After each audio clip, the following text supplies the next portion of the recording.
talking about end-of-life care, but it's a necessary conversation to be had. In today's conversation, we talk with Jennifer Shadwick and Jessica Lyles, Regional Hospice and Palliative Coordinators with Transitions Hospice. Hi, guys. Hello. So let's talk, for those who don't know, quickly, Jessica, about what hospice care is and who might need it. So hospice care is for anyone that has a terminal diagnosis and they've had the conversation with their families and the primary care physician's office that they would like to no longer seek aggressive treatment and they would like to be kept comfortable. At Transitions, then, your job is to, when you get a call, whether it's from a doctor or a family, to find a way to help them. But you guys are sort of spread out in terms of location. Talk about how that works there at Transitions. Yes, so we have different territories. Our titles are regional hospice coordinators, and the role that we have is to meet with patients and family first to determine what services would be best of a fit. Depending on where you're located will depend on who you're getting on the phone. So I cover Champaign and DeWitt and Piatt County. Jennifer? I cover Coles, Moultrie, Douglas, Shelby, Cumberland, and Clark County. They gave you all the counties. Look at you. I got a few of them.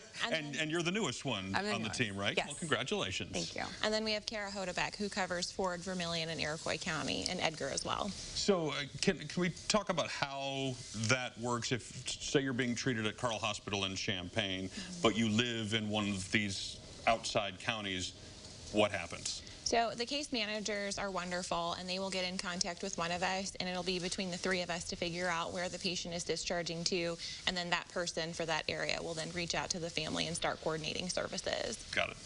Jennifer, you're new, but what do you like about your job so far, and why was this of interest to you in terms of a very difficult time in many people's lives? That's hard to have those conversations, but obviously you like it for a reason. Yes, so my whole goal aligns with Transitions, and our philosophy is it's about living. So when we meet with families, we are there to support them and be that extra layer of support. And I have previously done hospice, so I did have experience. But we were not in the southern region, so I've been very excited and blessed to show them what we do, because we do things a step above and beyond any other hospice that I have seen. So to be a part of that and to be able to offer it and let people know what we're all about and be an option for those people in those counties is a blessing. And we are currently growing as we speak. So getting our name out there is very important because people don't know we're in those counties. Yeah, absolutely. Jessica, do we talk a little bit about, everybody is concerned about money in these situations. We don't like to have to be, but we are. How does the insurance piece work? We don't have to go into specifics, but is it involved at all, and how does that piece? So actually we can go into specifics. It's pretty basic information. Hospice is billed through Medicare Part A. We do accept Medicare, Medicaid, and commercial insurance.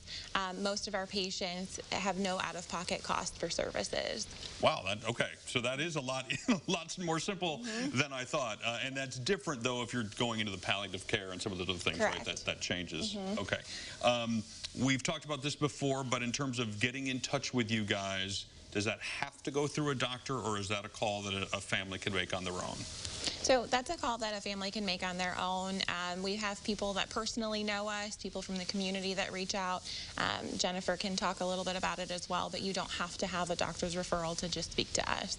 And that's the main thing is we're here to support you. So we're that support line that will get everything done in terms of getting everything ready to go if this is what you want. But sometimes people just want to have the conversation, you know, and that's important, and they want to start the conversation. But when they're ready for the services, we're there. But if they're just needing that startup conversation, that's what we're there for too. And then when they're ready, then we take over. So it the RHCs kind of take that whole reign for them to get things going, so they can take a lot of stress off their plate. Well, it's obviously a scary time for everyone, and it's nice to have people like you guys who can step in and help. Thanks so much. We appreciate it. Thank you. Absolutely. More details on all of this can be found at the Transitions website and Facebook page. We will connect you with those on our website, which is super easy to find.